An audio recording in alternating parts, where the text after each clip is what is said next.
Good afternoon. I hope कि आप सबको मेरी आवाज़ क्लियर आ रही है। आज जैसे कि हमने अभी परसों जो लाइव सेशन किया था उसमें हमने एक नया टॉपिक डिस्कस करने की बात की थी और कुछ लोगों ने मुझसे क्वेश्चन भी किया था कि मैम पीरियड में बहुत ज़्यादा पेन होता है तो उसके लिए क्या करें, और मैंने उनको बोला था कि मैं इसके लिए बहुत ज़्यादा डिटेल में इस टॉपिक को कवर करूँगी। तो मुझसे जो लोग जुड़ रहे हैं उन सबसे मैं कहूँगी कि प्लीज़ प्लीज़ आप एक कॉपी और एक पेन लेकर बैठिए, क्योंकि जो टिप्स आज आपको बताई जाएगी वो आपको नोट डाउन करना है।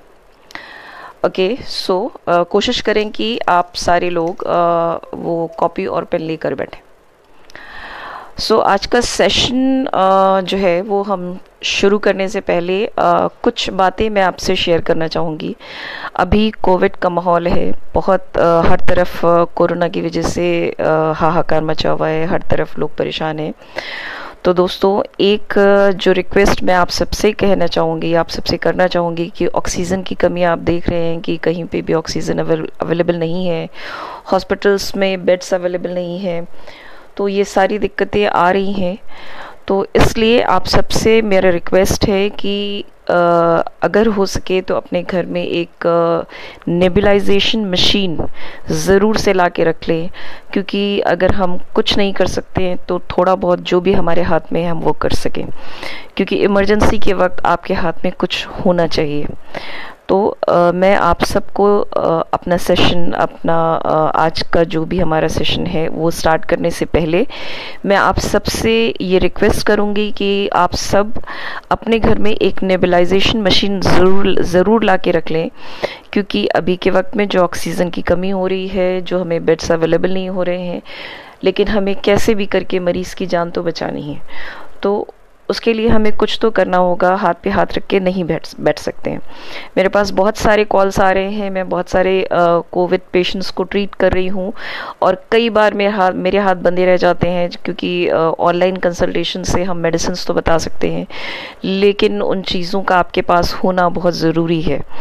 तो मेडिसिन आप बहुत बार ख़रीद लेते हैं, लेकिन बहुत बार आपको ये चीज़ें नहीं मिलती हैं। तो इसलिए सेशन शुरू होने से पहले मैं आप सबसे ही रिक्वेस्ट कर रही हूँ कि प्लीज़ आप सब अपने घर में एक नेबुलाइजेशन मशीन भाप लेने वाली मशीन नहीं होती है, ये प्लीज़ ध्यान रखें। भाप लेने वाली जो मशीन होती है, यानी इनहेलेशन लेने वाली जो मशीन होती है, that is a different machine, and nebulization machine is a different machine. तो प्लीज़ आप मेरी इस बात को इग्नोर नहीं करें। और अगर आपके घर में कोई कोविड पेशेंट है तो अगर उसकी ऑक्सीजन सैचुरेशन डाउन हो रही है तो आज का एक टिप मेरा याद रखें कि उसको प्रोन पोजीशन में लिटाएं और उसको रेस्पिरेटरी एक्सरसाइज ज़रूर करवाएं। अगर आप सब भी करें तो बहुत अच्छा होगा। ओके, चलें आज का हम सेशन स्टार्ट करते हैं। आई होप कि आज आपने पेपर और पेन दोनों ले लिया होगा और आप रेडी होंगे, क्योंकि आगे जब हम टिप्स आपको बताएंगे आज की, तो कुछ चीज़ें आपको शायद नोट डाउन करने के लिए होंगी। ठीक है दोस्तों, तो फिर आज का सेशन शुरू करते हैं। आपको टॉपिक पता है? कोई मुझे बताएगा कि, क्योंकि पिछला मेरा सेशन बहुत इंटरेक्टिव रहा और मुझे भी बहुत मज़ा आया करने में। आई होप कि आप सब जिन्होंने मुझे ज्वाइन किया था उन सबको बहुत मज़ा आया होगा। तो आप में से ही बताइए कि आज का हमारा टॉपिक क्या है। आप में से कोई रिस्पॉन्ड करेगा? एग नहीं बनते हैं सर या मैम, आप जो भी हैं, आप प्लीज़ पहले आज के टॉपिक के बारे में बात कर लेते हैं। आज का टॉपिक क्या है, क्या मुझे कोई बताएगा प्लीज़? अगर आप मुझसे जुड़ रहे हैं तो आप बताएं कि आज किस टॉपिक पे हम डिस्कशन कर रहे हैं। आप लोग जो मुझसे क्वेश्चंस पूछ रहे हैं, आप प्लीज़ इस सेशन के एंड में ये क्वेश्चंस मुझसे पूछिएगा। पहले हम आज के टॉपिक के बारे में बात कर लेते हैं। चले, कोई रिस्पॉन्ड नहीं कर रहा है तो मैं खुद बता देती हूँ। आज हम बात कर रहे हैं कि पीरियड्स में जो पेन होता है वो क्यों होता है। Periodic pain in periods, menstrual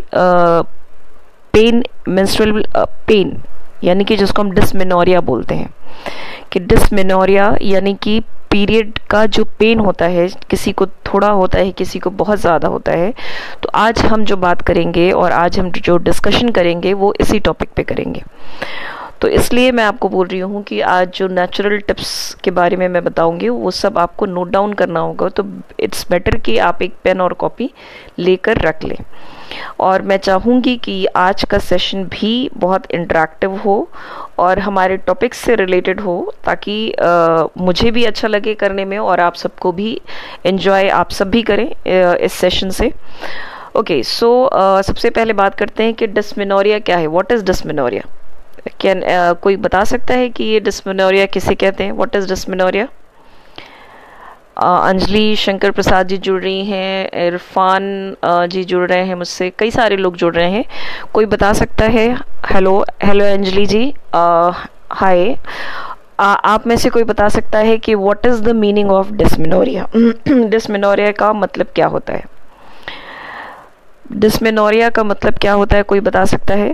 क्योंकि आज का सेशन भी मैं बहुत इंटरेक्टिव रखना चाहती हूँ, तो इसलिए प्लीज़ बताइए what is dysmenorrhoea.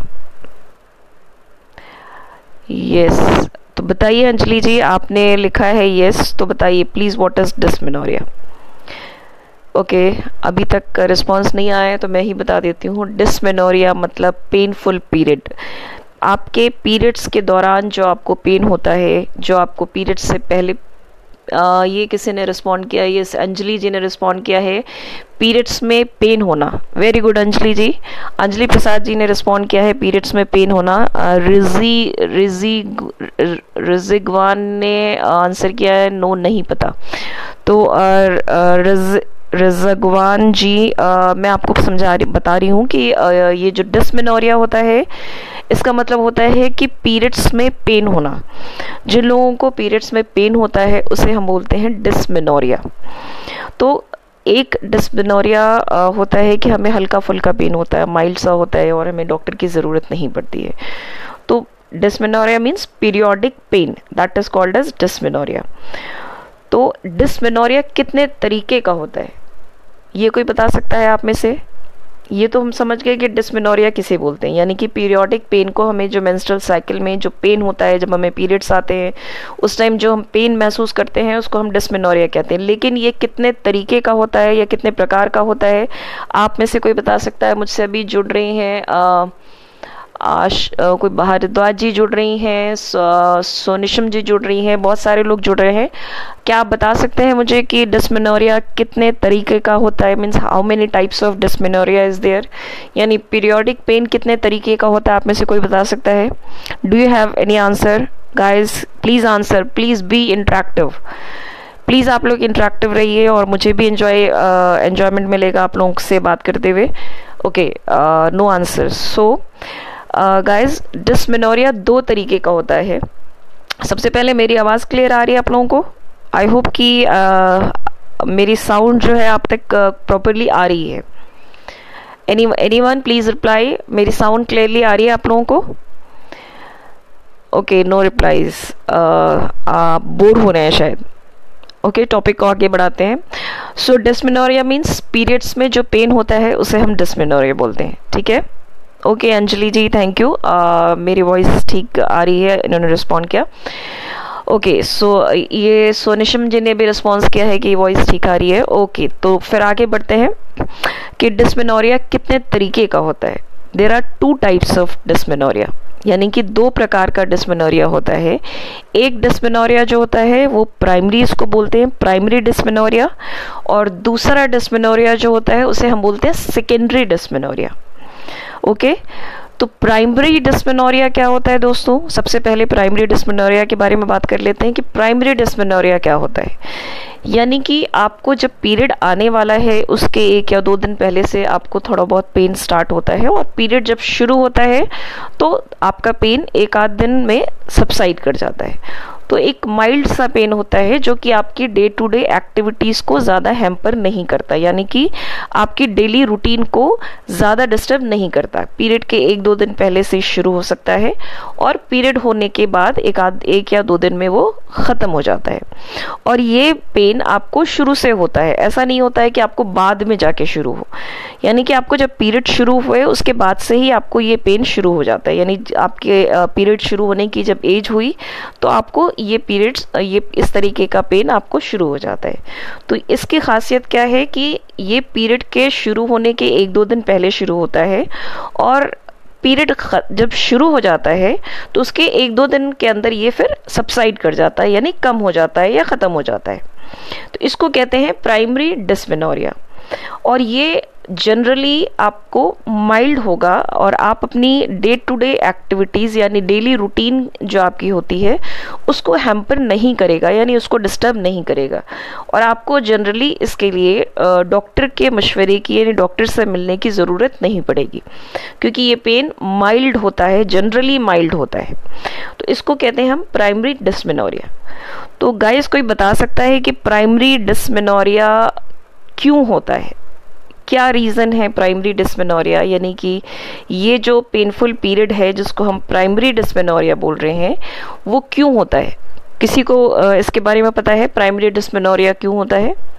Please be interactive. कोई इसके लिए रिस्पॉन्ड करेगा? देखिए, आज हम बहुत कुछ डिस्कस करने वाले हैं, तो इसके जो भी पता है आप इसके बारे में बताएं ताकि मैं उसके आगे डिस्कस करूं। शिवम प्रजापति जी ने यस आंसर किया है, तो आपके यस का मतलब मैं शिवम जी क्या समझूं? आप आंसर कर रहे हैं, प्लीज़। व्हाट मीन्स क्या वजह होती है प्राइमरी डिस्मेनोरिया की, क्यों होता है प्राइमरी डिस्मेनोरिया, क्यों होता है? किसी को पता है? Do you know anybody, anyone of you, can you answer? Okay, let me answer. सो दोस्तों, प्राइमरी डिस्मेनोरिया, ये आप समझ गए कि प्राइमरी डिस्मेनोरिया, इसको हम नॉर्मल की कैटेगरी में डालते हैं। इसको एबनॉर्मल नहीं बोला जाएगा, इसको नॉर्मल की कैटेगरी में डालते हैं। इसका रीज़न बताने से पहले पहले मैं रीज़न बता देती हूँ। देखो, प्राइमरी डिस्मेनोरिया जनरली किसी ने आंसर किया है, सोनिशम जी ने आंसर किया है कि एग रिलीजिंग टाइम। नहीं, सॉरी सोनिशम जी, ये एग रिलीजिंग टाइम की वजह से नहीं होता है। मे बी इन्होंने गेस लगाया है कि एग रिलीजिंग टाइम की वजह से होता है। आपने गेस लगाया, बहुत अच्छा, आई लाइक इट। आपने एटलीस्ट कोशिश की और किसी ने रिस्पॉन्ड नहीं किया, बट ये एग रिलीजिंग टाइम से रिलेटेड नहीं होता है। चलिए मैं आपको बताती हूँ कि प्राइमरी डिस्मेनोरिया क्यों होता है। देखिए, जब आपका मेंस्ट्रुएशन होता है, यानी कि आपका पीरियड होने वाला होता है, तो आपने पिछली बार मैंने एक्सप्लेन किया था आप लोगों को एंडोमेट्रियम क्या होती है। चले आप में से कोई रिस्पॉन्ड करे पहले कि what is endometrium? Bleeding during periods. Anjali Prasad ji, bleeding during periods, what is endometrium? Endometrium क्या होती है, मैंने पूछा, आपने रिस्पॉन्ड किया ब्लीडिंग ड्यूरिंग पीरियड्स। थोड़ा सा एक्यूरेट आप बताइए, एंडोमेट्रियम क्या होती है? एंडोमेट्रियम, दोस्त गाइस, मैंने पिछली बार आपको बताया था एंडोमेट्रियम। प्लीज रिस्पॉन्ड, एंडोमेट्रियम क्या होती है? What is endometrium? एंडोमेट्रियम क्या होती है? ओके, एंडोमेट्रियम मैंने पिछली बार बहुत अच्छे से समझाया था कि यूट्रस की 3 लाइनिंग होती है। यूट्रस जो होता है, यानी बच्चेदानी जो होती है, वो 3 लेयर से बनी होती है। जो सबसे ऊपर की लेयर होती है वो सेरोसा होती है, बीच में मस्कुलर लेयर होती है, और जो सबसे अंदर की लेयर होती है उसे हम बोलते हैं एंडोमेट्रियम। वापस से मैं आप लोगों को बता रही हूँ, जो यूट्रस के सबसे अंदर की, मैम यूट्रस की लेयर्स। ओके, अंजलि जी ने आंसर किया है यूट्रस की लेयर्स, बट यूट्रस की सबसे अंदर की जो लेयर होती है, यानी 3rd लेयर, जो इनर मोस्ट लेयर होती है, उसको हम एंडोमेट्रियम बोलते हैं। जो महीना आपका शुरू होता है, यानी पीरियड आपका जब शुरू होता है, तो वही एंडोमेट्रियम हर महीने शेड होती है, यानी निकलती है आपके पीरियड के फॉर्म में। ओके, आई होप कि इतना आपको क्लियर हुआ होगा। तो होता क्या है कि जैसे जैसे जब आपका पीरियड हो गया, उसके बाद फिर आपका जब नेक्स्ट पीरियड आने वाला है, तो वो एंडोमेट्रियम थिक होने लगती है। नेक्स्ट पीरियड से पहले वो एंडोमेट्रियम थिक होने लगती है, और उससे कुछ एक केमिकल जो होता है रिलीज होता है। जब ये एंडोमेट्रियम अपने पीक पे होती है यानी कि थिकेस्ट होती है तो उससे केमिकल रिलीज होता है जिसे बोलते हैं प्रोस्टाग्लैंडिन्स।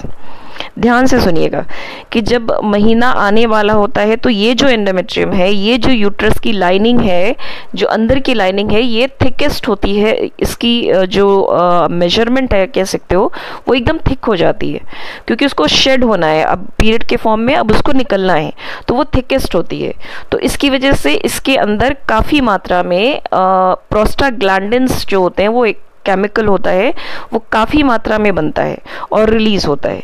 तो ये जो प्रोस्टाग्लैंडिन होता है ये ही रिस्पॉन्सिबल होता है आपके पेन के लिए। जिन लोगों में पेन होता है तो ये प्रोस्टाग्लैंडिन जो होता है ये यूट्रस की मसल्स को और ब्लड वेसल्स को कॉन्ट्रैक्ट करता है, जिसकी वजह से पेन होता है। So this is quite a normal process. ये एक नेचुरल प्रोसेस है। जिनको हल्के फुल्के अगर मतलब माइल्ड सिम्टम्स हो रहे हैं, माइल्ड पेन हो रहा है, दैट इज़ प्राइमरी डिस्मेनोरिया, जैसे मैंने बोला कि शुरू से हो रहा है और वो आपके डे टू डे एक्टिविटी को हैम्पर नहीं कर रहा है, तो आपको उतना चिंता करने की ज़रूरत नहीं है। तो that may be due to your prostaglandin, that is a natural process, यानी कि प्रोस्टाग्लैंडिन आपका रिलीज हो रहा है। और आप ध्यान देंगे तो ये जो पेन होता है आपका, ये जो पीरियड से पहले स्टार्ट होता है और पीरियड आने के बाद 1-2 दिन में ये सबसाइड कर जाता है। क्यों सबसाइड कर जाता है? क्योंकि यही एंडोमेट्रियम जो होती है ये आपके पीरियड के फॉर्म में जब निकलती है तो आपका प्रोस्टाग्लैंडिन जो है अपने आप कम हो जाता है, यानी कि वो पीरियड के फॉर्म में शेड हो जाती है तो प्रोस्टाग्लैंडिन भी कम हो जाता है, तो आपका पीरियड का पेन भी कम हो जाता है। तो ये प्राइमरी डिस्मेनोरिया का ये फीचर होता है और ये इसलिए होता है। अच्छा, यहाँ पे एक चीज़ और बताती चलूँ, जिन लोगों को प्राइमरी डिस्मेनोरिया होता है, मैं अभी सिर्फ प्राइमरी डिस्मेनोरिया की बात कर रही हूँ, जितने लोग मुझसे जुड़ रहे हैं ध्यान दें, मैं अभी सिर्फ प्राइमरी डिस्मेनोरिया की बात कर रही हूँ। अभी सेकेंडरी डिस्मेनोरिया यानी सेकेंडरी पीरियड पेन पे नहीं आई हूँ मैं।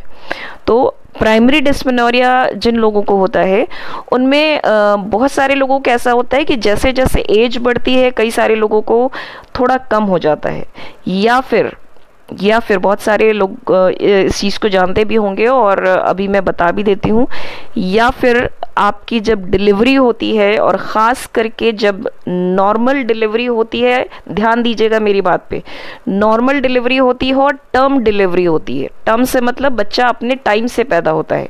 हम टर्म डिलीवरी कब बोलते हैं? जब डिलीवरी 37 वीक्स से 40 वीक्स के बीच में होती है तो उसको नॉर्मल टर्म डिलीवरी मतलब उसको टर्म डिलीवरी बोलते हैं।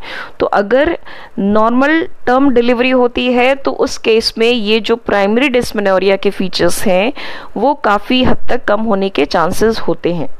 तो बहुत सारे लोगों ने सुना होगा कि उनके डॉक्टर्स उनको बोलते हैं या उनके बड़े बोलते हैं कि आपकी प्रेगनेंसी के बाद, और ख़ास करके ये पहली प्रेगनेंसी के बाद ये इसके चांसेस होते हैं कि आपको कम हो जाएंगे।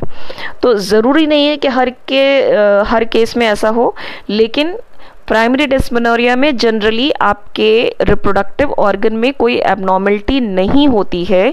इस वजह से आपकी ये जो पेन है आपके बड़े होने पे या फिर आपकी प्रेगनेंसी के बाद कम होने के चांसेस होते हैं, और ज़्यादा चांसेस होते हैं कि अगर आपकी टर्म डिलीवरी हुई है, टर्म का मतलब मैंने आपको बता दिया कि प्रेगनेंसी अगर 37 से 40 वीक्स के बीच में अगर बेबी डिलीवर होता है तो उसको टर्म डिलीवरी बोलते हैं, और अगर नॉर्मल डिलीवरी हुई है तो पहले बच्चे के बाद इसके कम होने के चांसेस होते हैं। क्यों? क्योंकि प्रोस्टाग्लैंडिन जो अभी मैंने बताया जो केमिकल रिस्पॉन्सिबल होता है वो थोड़ा कम सिक्रेट होता है उसके बाद। और दूसरी चीज़ कि जब नॉर्मल डिलीवरी होती है तो जो बच्चेदानी का रास्ता है वो आप अगर देखोगे तो वहाँ पे टाँके लगते हैं पहले डिलीवरी में। जिनकी नॉर्मल डिलीवरी हुई है या नॉर्मल डिलीवरी के बारे में जो लोग जानते हैं वो इस बात को जानते होंगे कि जब पहली डिलीवरी होती है तो नीचे की तरफ टाँके लगते हैं, बच्चा यानी कि फाड़ते हुए निकलता है, वो एरिया को फाड़ते हुए निकलता है, तो वहाँ पे टाँके लगते हैं। तो उसकी वजह से क्या है, नर्व एंडिंग्स भी जो हैं वो डिस्टर्ब हो जाती हैं। तो उस वजह से भी जो आपका पेन का सेंसेशन है वो आपको कम महसूस होता है। तो इस वजह से आपका जो प्राइमरी डिस्मेनोरिया यानी पीरियोडिक पेन जो होता है वो आगे चल के कम महसूस होता है। तो जिनको प्राइमरी डिस्मेनोरिया है अक्सर उसको पेन जो है कम महसूस होता है नॉर्मल डिलीवरी के बाद, वो रीज़न ये होता है। अच्छा, अब यहाँ पे आप में से कुछ लोगों को पूछना चाहिए कि सिजेरियन के बाद क्या इसके चांसेस होते हैं होने के या नहीं होते। देखिए, रिसर्चर्स जो हैं वो ये कहती हैं कि अगर नॉर्मल डिलीवरी है, टर्म है, तो ज़्यादा चांसेस हैं कम होने के। सिजेरियन में भी कम होने के चांसेस होते हैं, ऐसा नहीं है कि नहीं होते, लेकिन होते हैं। अच्छा, ये हमने बात की दोस्तों की प्राइमरी डिस्मेनोरिया। अब हम बात करते हैं सेकेंडरी डिस्मेनोरिया किसको बोलते हैं। एनी वन ऑफ यू कोई बताएगा कि सेकेंडरी डिस्मेनोरिया किसे बोलते हैं। प्राइमरी डिस्मेनोरिया में मैंने बता दिया कि प्राइमरी डिस्मेनोरिया में आपके रिप्रोडक्टिव ऑर्गन में कोई एबनॉर्मलिटी नहीं होती है, ठीक है। आपको ये जो पीरियोडिक पेन आता है ये माइल्ड टू मॉडरेट हो सकता है, यानी कि आपको बहुत ज़्यादा परेशान नहीं करता है, लेकिन हाँ थोड़ा डिस्कम्फर्ट रहता है और आपके रिप्रोडक्टिव ऑर्गन में कोई एबनॉर्मलिटी नहीं होती है। तो दैट इज़ प्राइमरी डिस्मेनोरिया। अच्छा, अब मुझे कोई बताएगा कि सेकेंडरी डिस्मेनोरिया किसे बोलते हैं। एनी वन ऑफ यू, आप में से कोई भी, बहुत सारे लोग मुझसे जुड़ रहे हैं। हेलो एवरीवन, जो लोग मुझे जुड़ रहे हैं, गुड आफ्टरनून। आप में से कोई बताएगा what is secondary dysmenorrhoea. Secondary dysmenorrhoea किसे बोलते हैं। Any one of you. Anmol Wari ji जुड़ रहे हैं, मोहब्बत, काफ़ी लोग जुड़ रहे हैं। आप में से कोई बताएगा कि सेकेंडरी डिस्मेनोरिया हम किसे बोलते हैं। Any one please. Late period pain, very good try. देखिए, मैं दाद दूंगी। सोमिश, मैं थोड़ा सा प्रोनाउंस नहीं कर पा रही आपका नाम। सोमिशिज्म जी जो है ये काफ़ी ये कोशिश कर रही हैं आंसर करने की। लेट पीरियड पेन, और आई एम रियली हैप्पी कि आप काफ़ी इंटरेक्टिव हैं और आप काफ़ी रिस्पॉन्स दे रही हैं। मैं थोड़ा सा और क्लियर कर देती हूँ उसको। देखिए, सेकेंडरी डिस्मेनोरिया क्या होता है कि आपको पहले पीरियड में पेन नहीं होता था, ठीक है। एक चीज़ कि पीरियड आपके जब होते तो पहले पीरियड में पेन नहीं होता था, अब पीरियड में पेन हो रहा है, एक तो ये चीज़। और दूसरा कि पीरियड स्टार्ट होने के बहुत दिन पहले से आपको, मैंने 8-10 दिन पहले से आपको पेन शुरू हो गया और वो पीरियड के दौरान भी रहा और पीरियड ख़त्म होने के बाद भी काफ़ी दिन तक पेन रहा। तो दैट इज़ सेकेंडरी डिस्मेनोरिया, कि वो आपको जब पीरियड स्टार्ट हुए थे तो उस टाइम आपको पीरियड में कोई पेन नहीं था, कुछ साल तक आपको कोई पेन नहीं था, लेकिन अब आपको पीरियड में पेन हो रहा है। और ये जो पेन है आपको पीरियड स्टार्ट होने से कई दिन पहले से शुरू हो जा रहा है, काफ़ी सिवियर भी हो सकता है ये पेन। पीरियड के दौरान पूरा पीरियड, जैसा अगर आपको 5 दिन पीरियड होता है तो पूरा 5 दिन पीरियड के दौरान वो आपका बना हुआ है और पीरियड ख़त्म होने के बाद भी आपको पेन हो रहा है। So that is secondary dysmenorrhea. And most of the time secondary dysmenorrhea में आपके रिप्रोडक्टिव ऑर्गन्स में कुछ ना कुछ प्रॉब्लम हो सकती है, कुछ ना कुछ हो सकता है, कुछ ना कुछ प्रॉब्लम हो सकती है। वे डिस्कस करेंगे क्या क्या प्रॉब्लम मतलब क्या क्या कॉजेज हो सकते हैं आपके सेकेंडरी डिस्मेनोरिया के। आई होप कि ये दोनों डिफरेंस आप लोग समझ गए होंगे कि what is primary dysmenorrhea, what is secondary dysmenorrhea. तो अगेन मैं एक क्विक एक्सप्लेनेशन दे देती हूँ। प्राइमरी डिस्मेनोरिया में आपके रिप्रोडक्टिव ऑर्गन्स में कोई एबनॉर्मलिटी नहीं होती है, एंड सेकेंडरी डिस्मेनोरिया में आपके रिप्रोडक्टिव ऑर्गन में कोई प्रॉब्लम हो सकती है। वो प्रॉब्लम किसी भी फॉर्म में हो सकती है, जो कि हम आगे डिस्कस करेंगे। आई होप कि आपको ये समझ में आ गया है। अगर समझ में आ गया है तो प्लीज़ आप रिप्लाई करें, तभी मैं आगे बढ़ूंगी। आपको क्या ये समझ में आ गया है, ये डिफरेंस समझ में आ गया है सेकेंडरी डिस्मेनोरिया का? और ये सेकेंडरी डिस्मेनोरिया आपको कभी भी स्टार्ट हो सकता है। नो रिप्लाई, तो क्या मैं समझूं कि आपको समझ में नहीं आया है? Anyone? Okay guys, so no reply.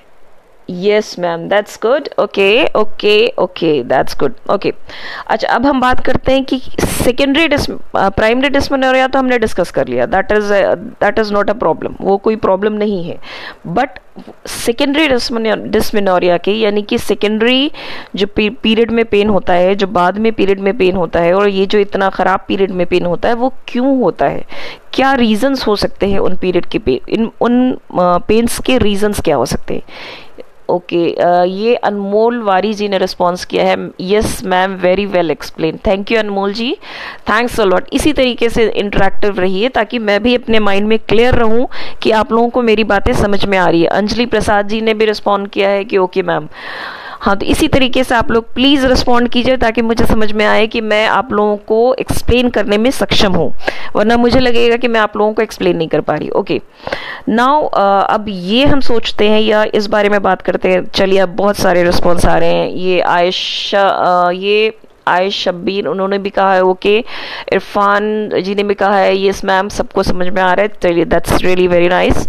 यानी कि थोड़ा सा तो मेरे अंदर एबिलिटी है कि मैं आपको समझा पा रही हूँ। ओके नाउ लेट्स सी कि अब ये जो सेकेंडरी डिस्मेनोरिया है, यानी कि ये जो पीरियड में पेन अब आपको होता है जो कि पहले नहीं होता था, यानी पहले कुछ साल आपको पीरियड में पेन नहीं हुआ बट अब होता है, और अब ये जो पेन होता है ये बहुत ख़राब पेन होता है। तो उसकी क्या क्या रीजंस हो सकते हैं, अब ध्यान से सुनिएगा आप लोग कि देखिए, पहले वाला जो पेन था प्राइमरी, उसके लिए आपको परेशान नहीं होना है, ठीक है। लेकिन ये जो अब पेन हो रहा है, यानी जो सेकेंडरी डिस्मेनोरिया हो रही है, उसके लिए आपको डेफिनेटली सोचना है और अपने डॉक्टर को दिखाना है। कुछ भी आगे बताने से पहले मैं आपको ये ज़रूर कह रही हूँ कि अपने डॉक्टर को दिखाना है अगर आपको सेकेंडरी डिस्मेनोरिया हो रहा है तो, क्योंकि हो सकता है इसकी वजह से आपको कोई प्रॉब्लम हो जाए। तो उस प्रॉब्लम से बचने के लिए आपको अपने डॉक्टर को दिखाना है। ये नहीं कि डॉक्टर शब्दम ने आपको कुछ नेचुरल रेमेडीज़ बता दी तो आपने घर में कर लिया और आपको उससे रिलीफ मिल गया और आप डॉक्टर के पास नहीं जा रहे हो। दोस्तों, ये बिल्कुल नहीं करना है, ऐसा नहीं करना है। मैं नेचुरल रेमेडीज़ बता रही हूँ कि चलिए घर में आप कुछ वक्त के लिए आपको आराम मिल जाए। ओके ये प्राइमरी डिस्मेनोरिया वाले भी कर सकते हैं, सेकेंडरी डिस्मेनोरिया वाले भी कर सकते हैं, बट सेकेंडरी डिस्मेनोरिया वालों को मैं स्पेशली इसलिए बोल रही हूँ क्योंकि इन लोगों को ज़रूर कोई ना कोई प्रॉब्लम है जिसकी वजह से उनको ये प्रॉब्लम हो रही है। तो आपको अपनी गायनेकोलॉजिस्ट को ज़रूर कंसल्ट करना है, बजाय इसके कि आप सिर्फ नेचुरल चीज़ों पे लेके रह गए, क्योंकि ये चीज़ें आपकी प्रॉब्लम्स को बढ़ा भी सकती हैं कि आपने ट्रीटमेंट नहीं लिया, आप बस ऐसी हल्की फुल्की चीज़ें लेके आप घर पे बैठे रह गए। तो किसी चीज़ को बढ़ने नहीं देना है। मेरा मकसद जो आप लोगों को बताना या आप लोगों ये जो मैं सेशंस कर रही हूँ वो ये है कि किसी भी चीज़ को बढ़ने नहीं देना है, उसको बढ़ने से पहले रोकना है। तो मेरी ये जो टीचिंग है या मेरा ये जो सेशंस है वो सब हर टीचिंग में मैं यही कहती हूँ कि किसी चीज़ को बढ़ने नहीं देना है। तो अगर आपको सेकेंडरी डिस्मेनोरिया का फीचर हो रहा है तो आपको इसको बढ़ने नहीं देना है और अपने डॉक्टर से कंसल्ट करना है, ज़रूर दिखाना है डॉक्टर को। सिर्फ घर पे बैठ के नेचुरल रेमेडीज़ को ट्राई नहीं करना है। आप बिल्कुल ट्राई करो, मैं मना नहीं कर रही हूँ, लेकिन डॉक्टर को ज़रूर दिखाना है। Okay so now let's come to the causes, किस वजह से सेकेंडरी डिस्मेनोरिया हो सकता है, क्या क्या रीजंस हो सकते हैं। सबसे पहले और इम्पॉर्टेंट रीज़न जो मेरी ओपीडी में पेशेंट्स आते हैं मैं उस बारे में बात करूंगी कि सबसे कॉमन रीज़न मुझे जो देखने में मिलता है उसके बारे में सबसे पहले मैं बात करूंगी, उसके बाद मैं बात करूंगी बाकी चीज़ों के बारे में। देखो, जो सबसे कॉमन मुझे अपनी ओपीडी में मिलता है वो है PID। कितने लोगों ने इसके बारे में सुना PID, और अगर सुना है तो इसका फुल फॉर्म बताइए प्लीज़ क्विकली। मुझे अपनी ओपीडी में बहुत कॉमनली PID मिलता है। PID पेशेंट्स बहुत कॉमनली मिलते हैं जो सेकेंडरी डिस्मेनोरिया के शिकार होते हैं। आप में से जिन लोगों ने PID के बारे में सुना है तो प्लीज़ बताइए मुझे व्हाट इज़ PID, इसका फुल फॉर्म बता दीजिए तो मैं आगे बढ़ूंगी। Please respond quickly, come on guys, be interactive. PID कितने लोगों ने सुना? PID जो कि अभी बहुत कॉमन है और बहुत कॉमनली लड़कियों में मिल रहा है। That is one of the very important cause of secondary dysmenorrhea. चलें कुछ गेस मैं आपको दे देती हूँ। That is an infection, of your genital tract, of your reproductive tract. Anybody? Full form of PID? Anyone? Ayesha ji, Irfan ji, Anjali ji, anyone, what is the full form of PID? No, I'm not talking about PCOD, ma'am. I'm talking about PID. Oh, very good. Ayesha ji ने ये हैं आयुष, मैं थोड़ा सा इनका नाम pronounce नहीं कर पा रही हूँ, भारद्वाज जी मैं बोलती हूँ उनको। इन्होंने बहुत सही रिस्पॉन्ड किया, इसको बहुत सही आंसर दिया। PID, that is pelvic inflammatory disease. Very nice and thank you Bhardwaj ji, इन्होंने बहुत सही आंसर किया। Pelvic inflammatory disease, PID is pelvic inflammatory disease. So दोस्तों ये बहुत कॉमनली मुझे अपने क्लिनिक में मिल रहा है, अपनी OPD में मिल रहा है। तो आप सबको कहूँगी कि प्लीज़ बी कॉशियस। ये इन्फेक्शन एक ऐसा इन्फेक्शन है जो अभी कॉमनली मिल रहा है और बहुत कॉमनली मिल रहा है। और आपने जिन्होंने सोनिज्म जी ने सोनिशम, मैं आपको थोड़ा सा आई एम सॉरी जिनका नाम मैं सही से प्रोनाउंस नहीं कर पा रही हूँ, I am really very sorry for that. आपने रिस्पॉन्ड किया है PCOD, तो मैं आपको थोड़ा बताती चलूँ कि PCOD पेशेंट्स में मैं अपनी OPD की बात करूं तो मुझे बहुत कॉमनली, यानी आप कह सकते हो कि 50 to 60% PCOD पेशेंट्स में मुझे PID मिलता है। और बहुत बार ऐसे पेशेंट्स की डायग्नोसिस PID की नहीं बन पाती, और जब हम चेक करते हैं तो उनको PID मिलता है। तो that is very common. Okay, so PID, pelvic inflammatory disease. PID क्या होता है दोस्तों? आपके बैक्टीरियल इन्फेक्शन होता है ये, जो जनरली अगर आप कहो तो ये सेक्सुअली एक्टिव लेडीज़ में या सेक्सुअली एक्टिव गर्ल्स में मिलता है, और ये एक पार्टनर से दूसरे पार्टनर में हो सकता है। और ये इन्फेक्शन आपके वजाना से होते हुए आपके रिप्रोडक्टिव ऑर्गन्स में ट्रैवल करता है, और ये इन्फेक्शन अगर आपके ऊपर अंदर तक चला जाए तो ये आपके ट्यूब्स को ब्लॉक भी कर सकता है।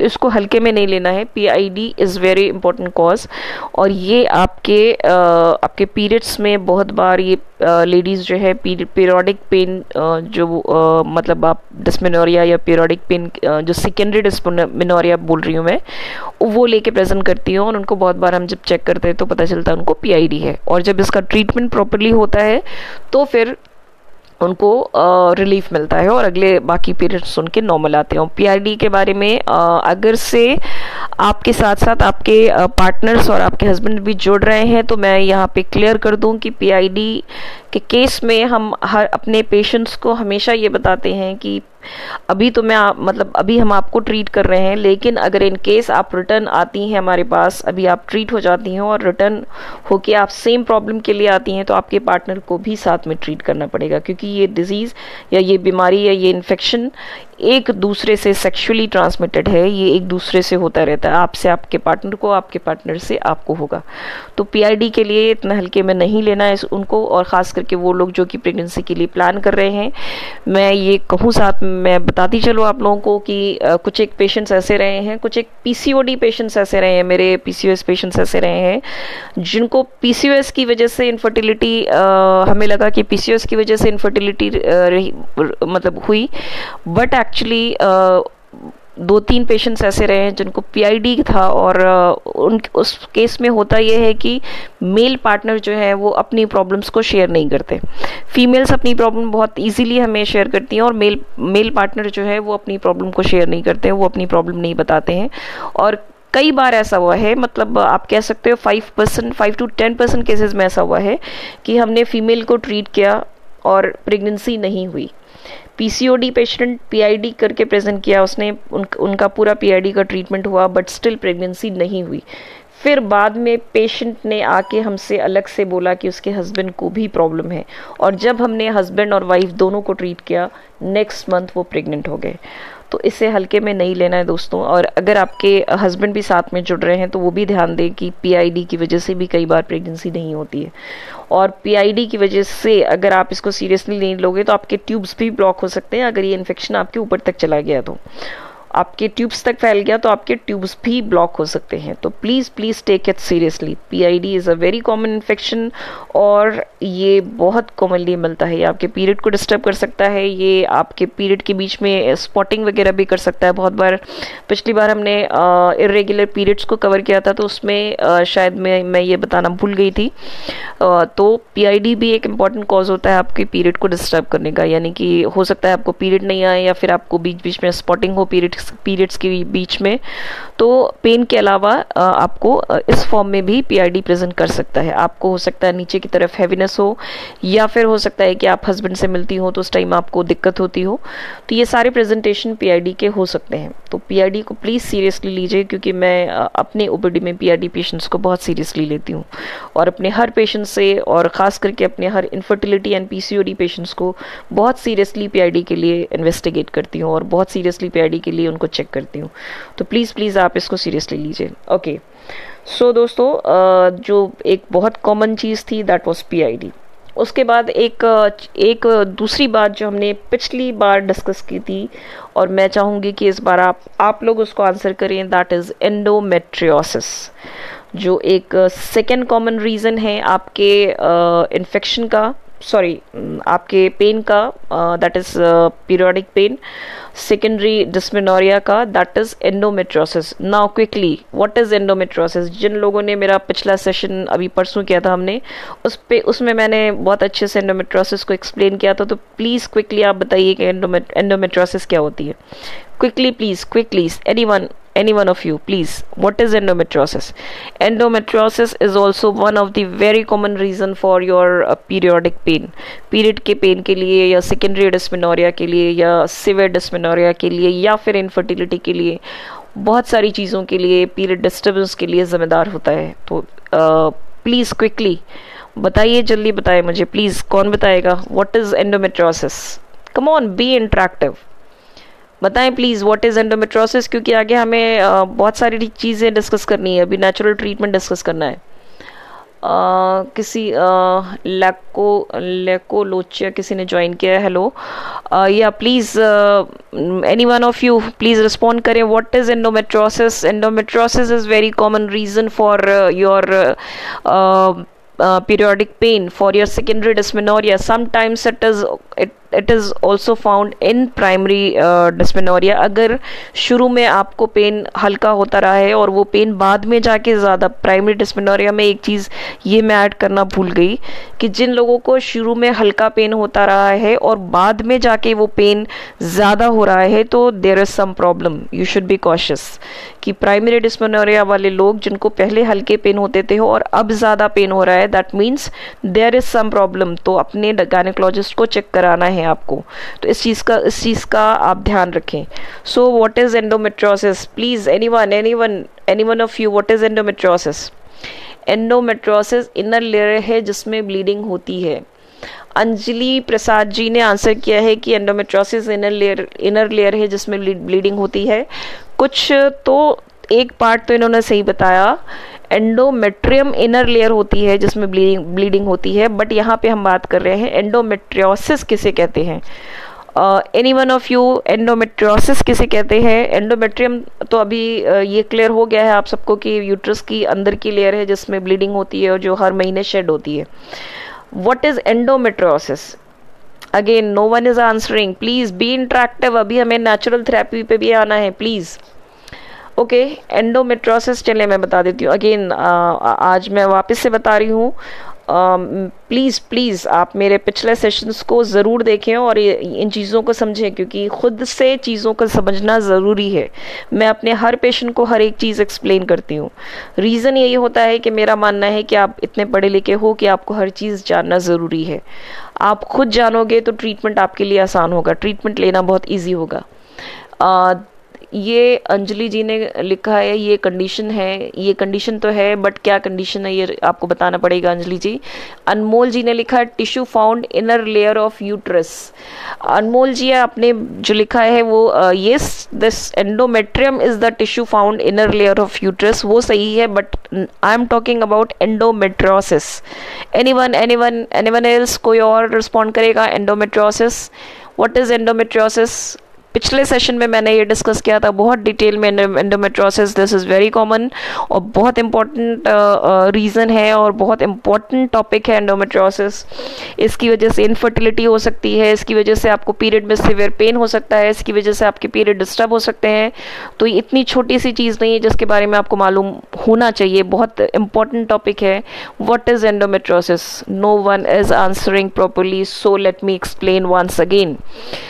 एंडोमेट्रियोसिस देखिए, एंडोमेट्रियम यूट्रस की इनर लेयर होती है, ये हम सब क्लियर है, सारे लोग आंसर दे रहे हैं, उससे मुझे ये क्लियर है कि आप सबको ये पता है कि यूट्रस की जो इनर लेयर होती है दैट इज एंडोमेट्रियम।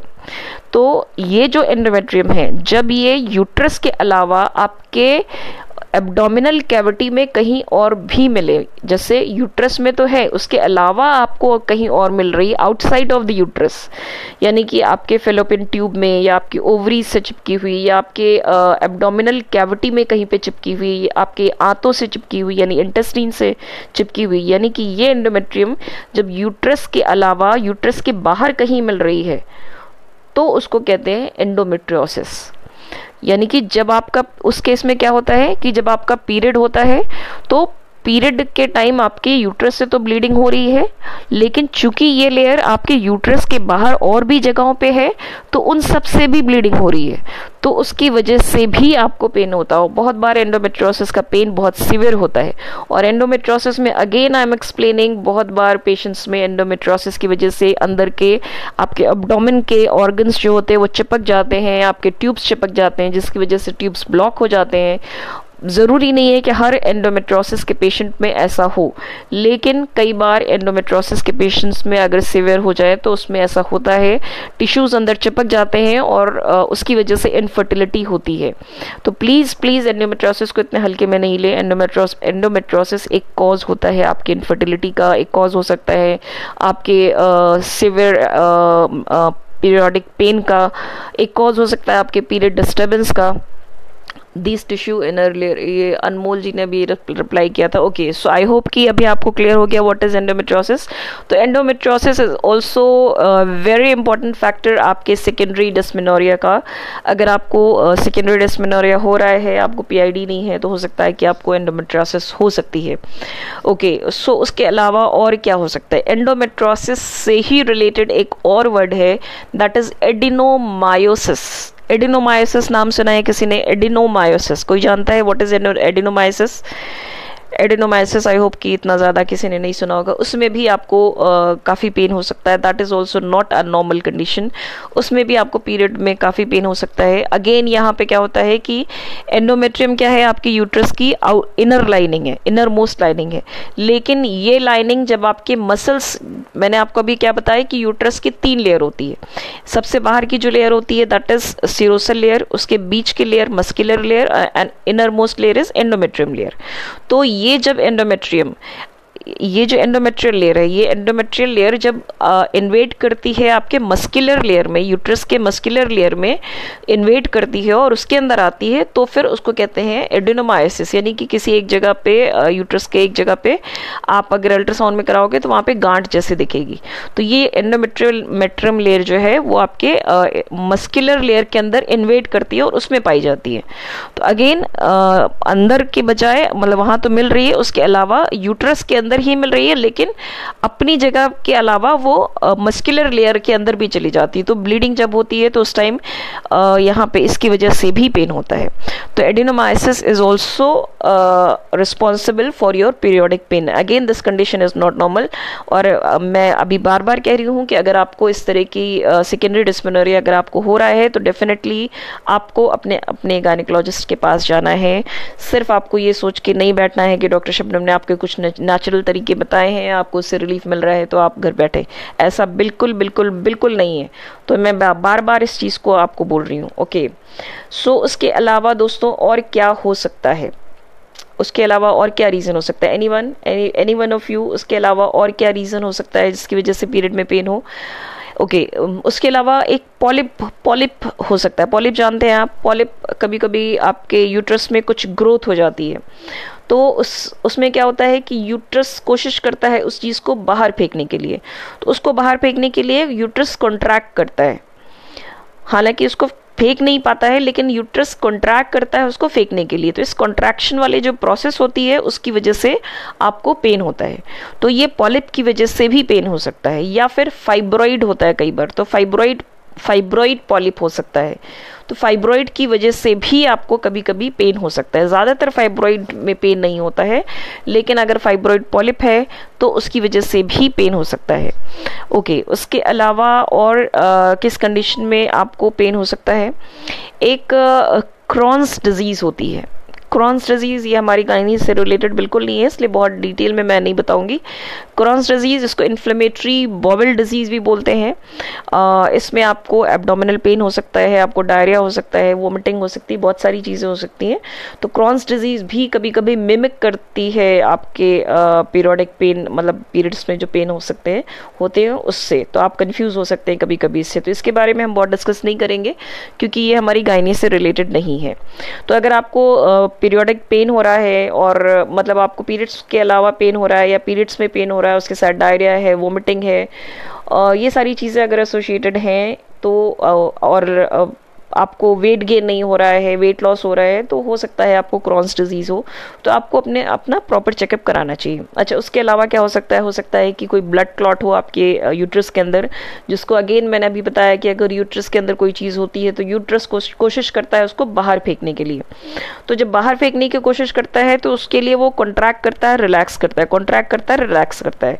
तो ये जो यूट्रस का मोशन होता है, कॉन्ट्रैक्शन एंड रिलैक्सेशन, यानी कि जब प्रेगनेंसी होती है और जब डिलीवरी का टाइम होता है तो भी क्या होता है, लेबर पेन जो होता है वो कैसा होता है, लेबर पेन में भी क्या होता है, पेन आता है और जाता है, पेन आता है और जाता है। तो वो क्या होता है, बच्चे को बाहर निकालने की कोशिश करता है यूट्रस। तो बाहर निकालने के प्रोसेस में क्या करता है यूट्रस, कॉन्ट्रैक्ट करता है, रिलैक्स करता है, कॉन्ट्रैक्ट करता है, रिलैक्स करता है, यानी कि बच्चे को बाहर निकालने की कोशिश करता है।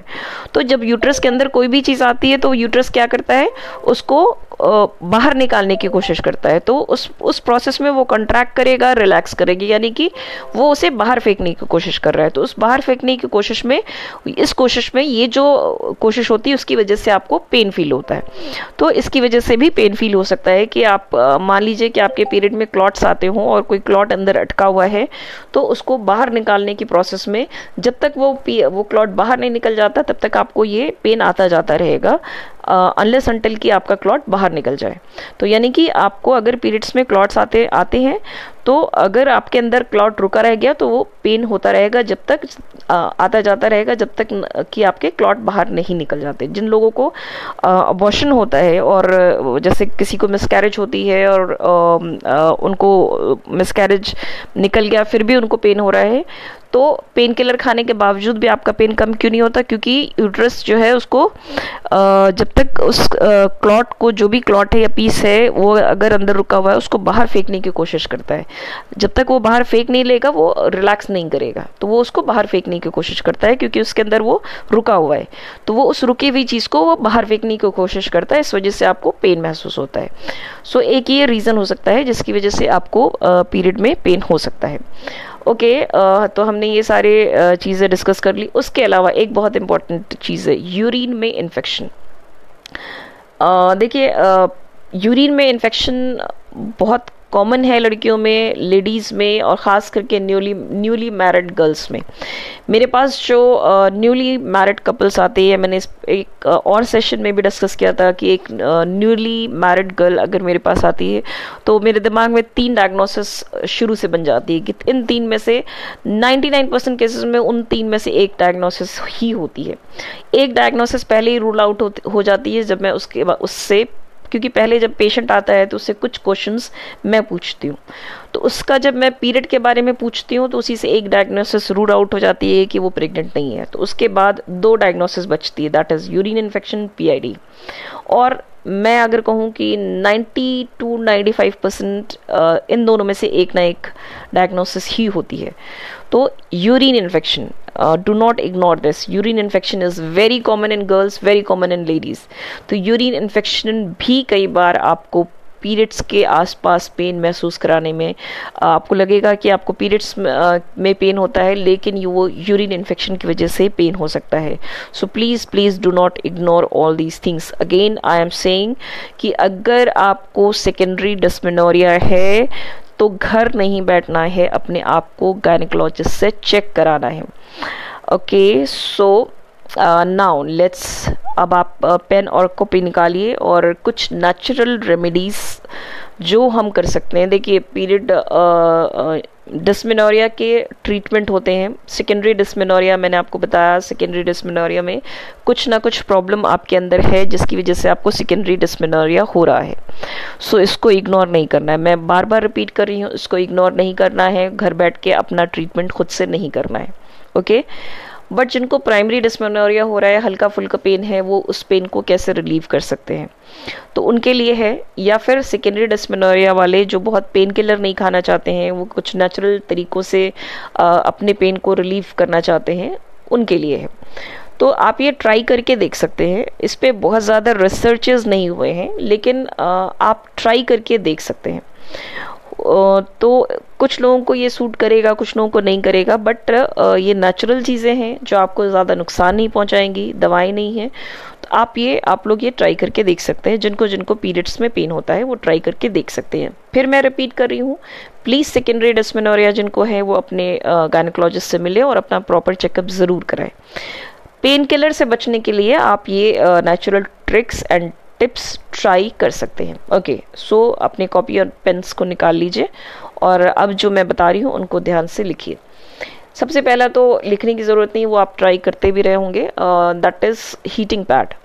हीटिंग पैड आप अप्लाई कर सकते हैं। आप हॉट वाटर बैग आप अप्लाई कर सकते हैं। कोशिश ये करें कि हॉट वाटर बैग या हीटिंग पैड डायरेक्टली अपने एब्डोमेन से अप्लाई ना करें, क्योंकि अगर आप डायरेक्टली अप्लाई करते हैं तो हो सकता है कि रैशेस या फिर आपके एब्डोमेन में लाइंस पड़ जाएं। तो बेटर है कि एक टॉवल रखकर हीटिंग पैड या हॉट वाटर बैग को अपने एब्डोमेन से अप्लाई कर सकते हैं। ठीक है, तो बहुत हॉट नहीं होना चाहिए कि आपकी स्किन जल जाए, इतना ध्यान रखना है आपको। हॉट वाटर बैग अप्लाई करना है, लेकिन उतना ज़्यादा हॉट नहीं होना चाहिए कि आपके एब्डोमेन जल जाए। पहली चीज़। दूसरा आते हैं जिंजर टी।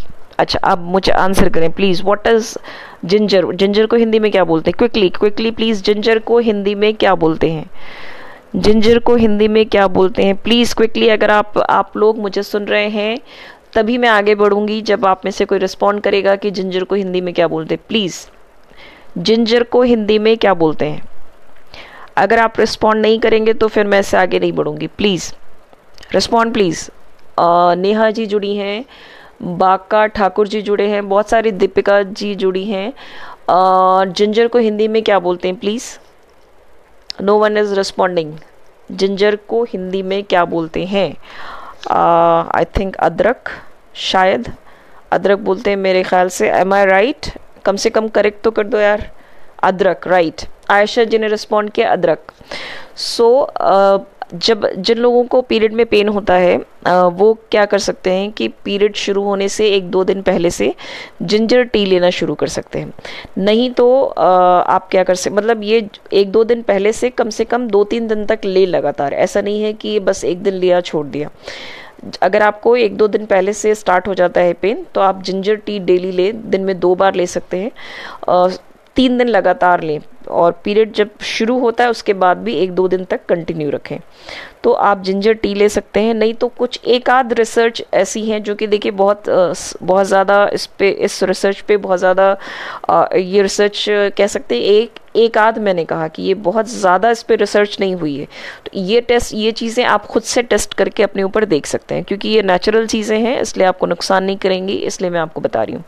तो एक तो हो गया जिंजर टी। नहीं तो अब जिंजर टी के बजाय आप क्या कर सकते हैं, 1500 मिलीग्राम्स ऑफ जिंजर आप 3 डेज तक लगातार ले सकते हैं। यानी पीरियड शुरू होने के 2 दिन पहले ले लीजिए और पीरियड शुरू होने के 1 दिन बाद। तो 1500 मिलीग्राम्स मैं बोल रही हूँ, mg, milligrams of ginger period शुरू होने से 2 दिन पहले और पीरियड शुरू होने के 1 दिन बाद 3 डेज लगातार आप ले लीजिए। ओके, ले सकते हैं, आप ट्राई करके देख सकते हैं कि अगर आपको इसकी वजह से कोई दिक्कत हो रही है तो आपको नहीं लेना है। मैं फिर से बोल रही हूँ, अगर आपको इसकी वजह से कोई दिक्कत हो रही है तो आपको नहीं लेना है। जिन लोगों को अदरक सूट नहीं करती है वो लोग नहीं लेंगे। तो आप ये ट्राई करके देख सकते हैं कि 3 दिन तक आपको ट्राई करना है। जिस दिन पीरियड शुरू होता है उसके 1-2 दिन पहले से आपको ट्राई करना है और पीरियड शुरू होने के 1 दिन बाद तक ट्राई करना है। तो आप ये कोशिश करके देख सकते हैं और अगर आपको इससे रिलीफ मिलता है, इसके साथ साथ और भी चीज़ें मैं बता रही हूँ। तो एक ये है जिंजर टी, या फिर 1500 मिलीग्राम जिंजर लगातार 3 दिन आप पीरियड शुरू होने के 2 दिन पहले और पीरियड जब शुरू हो जाता है उसके 1 दिन बाद तक आप ले सकते हैं। उसके अलावा आप क्या ले सकते हैं, सिनेमम। अब जल्दी से बताएं प्लीज़, सिनेमम को क्या बोलते हैं? सिनेमम को हिंदी में क्या बोलते हैं? Quickly please. मैम मुझे PCOD और मेरा प्रॉब्लम हाई है, क्या कोई देखिए, अभी हम पीसीओएस के बारे में बात नहीं कर रहे हैं, अभी हम पीरियड की पेन के बारे में बात कर रहे हैं। पीसीओएस के बारे में जब हम बात करेंगे तो प्लीज़ आप ये क्वेश्चन मुझसे पीसीओएस के बारे में पूछिएगा, या फिर आप पीसीओएस का कंसल्टेशन ले सकती हैं। जब हम पीसीओएस के बारे में बात करेंगे तो फिर हम उसके बारे में बात करेंगे। अभी हम नेचुरल ट्रीटमेंट पीरियड्स के बारे में बात कर रहे हैं। तो सिनेमम की बात कर रही थी मैं। तो सिनेमम को हिंदी में क्या बोलते हैं? दालचीनी। वेरी गुड, ये नेहा जी ने आंसर किया, दालचीनी। ओके, सो दालचीनी नोट डाउन कीजिए। अगेन मैं यहाँ पे बोल रही हूँ, दालचीनी जो लोग जिन लोगों को उससे एलर्जी है या जो लोग उसको टॉलरेट नहीं कर पाते हैं तो वो इस नुस्खे को नहीं इस्तेमाल करेंगे।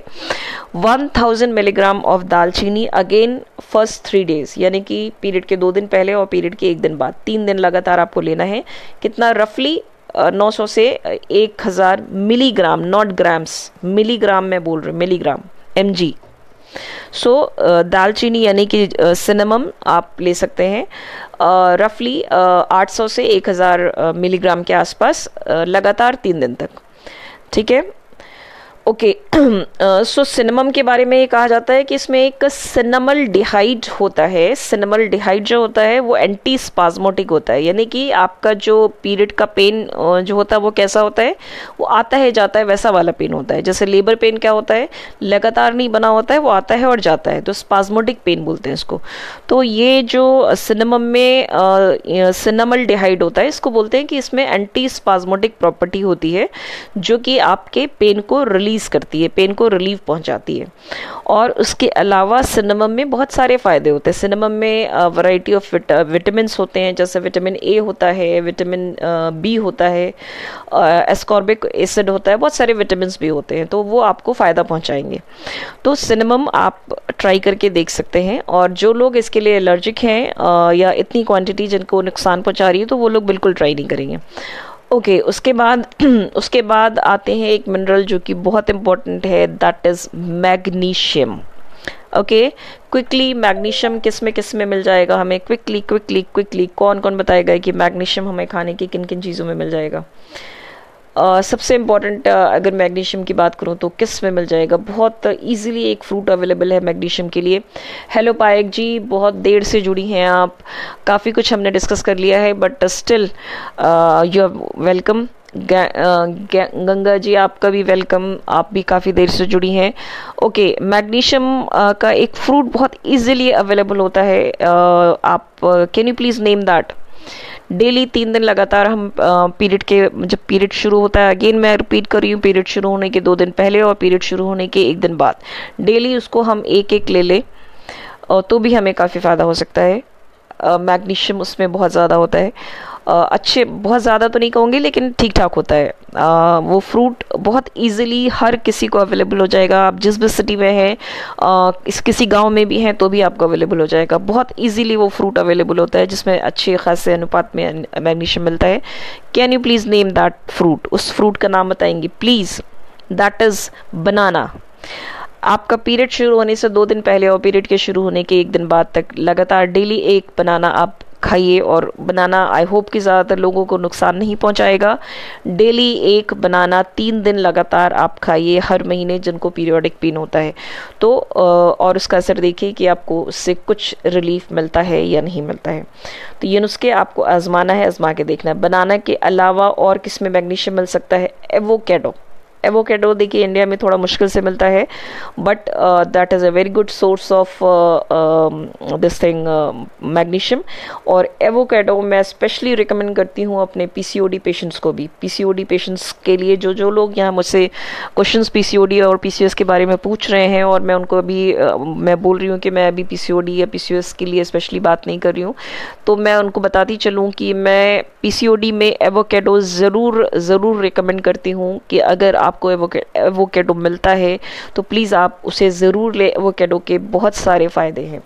तो एवोकेडो में मैग्नीशियम बहुत अच्छे अनुपात में मिलता है और एवोकेडो पीसीओएस पेशेंट्स को बहुत फ़ायदा पहुंचाता है। तो जो लोग पीसीओएस से परेशान हैं वो प्लीज़ एवोकेडो ज़रूर लें। तो मैग्नीशियम एवोकेडो में भी ज़रूर मिलता है, और जिन लोगों को एवोकेडो मिल सकता है तो वो कोशिश करें पीरियड के इन दिनों में डेली एक एवोकेडो 3 डेज तक लगातार खाने की कोशिश करें। अब जिन जगहों पे नहीं मिलता है उनके लिए तो मैं कुछ नहीं कर सकती, बट जिन लोगों को मिल सकता है वो कोशिश करें कि पीरियड के ये जो 2 दिन पहले और 1 दिन बाद एवोकेडो, जो लोग दिल्ली में हैं आई होप कि उनको मिल जाएगा। कुछ मेरे पेशेंट्स ही बताते हैं कि शायद आईने की तरफ कहीं पे मिलता है एवोकेडो। तो पीरियड्स के ये जो 3 दिन हैं उन 3 दिनों में आप एक एक एवोकेडो खाने की कोशिश करें। ओके, उसके अलावा नट्स में मिलते हैं मैग्नीशियम, नट्स भी आप ये 3 दिन ले सकते हैं। उसके अलावा अब बात करते हैं और किससे हमें रिलीफ मिल सकता है। देखिए, इन्फ्लेमेशन होता है आपकी बॉडी में, जब आपको सेकेंडरी डिस्मेनोरिया होता है तो आपकी बॉडी, जैसे पीआईडी की बात करूं तो पीआईडी भी क्या होता है, बॉडी में इन्फ्लेमेशन होता है इन्फेक्शन की वजह से। तो जो जो एंटी इन्फ्लेमेटरी चीज़ें हैं वो सारी चीज़ें हमें लेनी है। तो अभी के वक्त में बहुत तेज़ी से सारे घरों में इस्तेमाल हो रहा है, दैट इज़ हल्दी। तो हल्दी दूध आप इस्तेमाल कर सकते हो। हल्दी is very good anti inflammatory. वो आप सारे लोग जानते होंगे कि हल्दी जो है बहुत अच्छी एंटी इन्फ्लेमेटरी प्रॉपर्टी होती है हल्दी में। तो आप डेली 3 दिन कोशिश करो कि सुबह शाम हल्दी दूध पियो, या फिर जैसे भी आपको हल्दी लेना है आप कोशिश करो कि ये 3 दिन आप हल्दी का इस्तेमाल ज़्यादा करो, जिसमें एंटी इन्फ्लेमेटरी प्रॉपर्टी होती है। तो जब इन्फ्लेमेशन को ये सबसाइड करेगी तो आपको आसानी होगी। ओके, उसके अलावा जल्दी क्विकली स्ट्रेस रिलीज़ करो, और स्ट्रेस नहीं लेना है, और आपको एक्सरसाइजेस करनी है, एरोबिक्स करो, क्योंकि अब टाइम ख़त्म हो रहा है दोस्तों। तो जल्दी क्विकली स्विमिंग, जो लोग स्विमिंग करते हैं वो लोग स्विमिंग कर सकते हैं, थोड़ा मसाज ले सकते हैं ऑयल से। उसके अलावा एक्यूप्रेशर पॉइंट्स होते हैं जो आप बेहतर है कि आप खुद इस्तेमाल नहीं करो, बट अभी टाइम ख़त्म हो चुका है, टाइम ओवर हो चुका है। आई गेस कि हम नेक्स्ट सेशन में